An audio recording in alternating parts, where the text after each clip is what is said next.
बाहेर शॉप लागलेले असतात किंवा सर्व महिला वर्ग आपले उत्पादन या प्रदर्शनात आणलेले असतात. प्रदर्शन आणि विक्री असं हेतू तर आपण सहज लक्षात येतं की गोव्याने कृषी क्षेत्रात मोठी आघाडी घेतलेली असतात.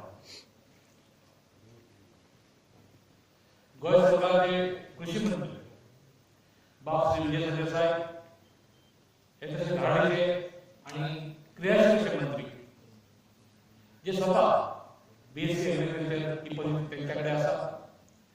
म्हणजे ते जे कृषीचे काम शेतीचे काम असलेले हे मंत्री तर त्यांचा असमस्याने मिनिस्टर या खात्यात मिळाला कृषी खात्यात जो स्वतः बीएससी एग्रीकल्चर ही पदवी त्याच्याकडे असतात.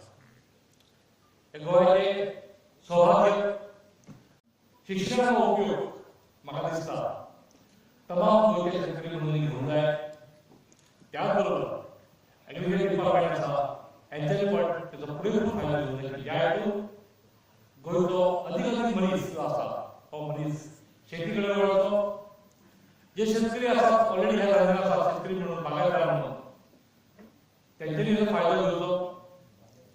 त्याचप्रमाणे जी तरुणाई असतात त्या तरुणांनी पण ह्या शेती उद्योगात दुग्ध व्यवसायात त्यांच्यानी पण उडी घेतली की ज्या हेतून गोव्याचे कृषी क्षेत्र रोजगार म्हणा दोन तीन गोष्टी ज्या असतात त्या सगळ्या स्वप्न ते सहज साध्य लावू शकतात. सगळे तरुण मुली जे ज्या लोकांनी 15-20 वर्षा फॉरेनर काढली आखाच्या देशात नोकरी खाली गल्फ कंट्रीला ते आता गोव्याला गेले पण त्यांनी पैसे घरी इन्व्हेस्ट करून एवढे गेले. त्यांच्यानी पैसे शेती म्हणजे दुग्ध व्यवसायात त्यांनी इन्व्हेस्ट केले आणि आपल्या बागांच्या साजरा करावा. ही एक नवल क्रांती आज गोव्यात सुरू झालेली असा. हे गोव्यासाठी मोठे असे सूचक असे सुरू असतात की ज्या हेतून तरुणांनी राज्यात पुढची माळावी.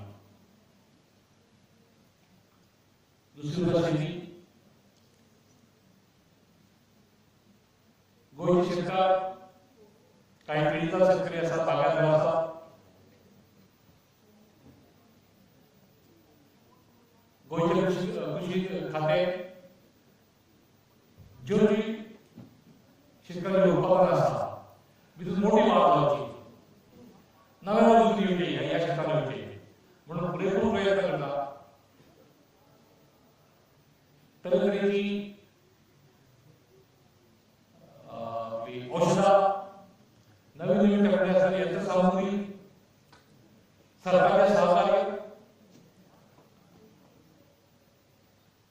सपोर्ट आधारभूत किंमत काजू सुपारी नारळ असा दुधाळ असा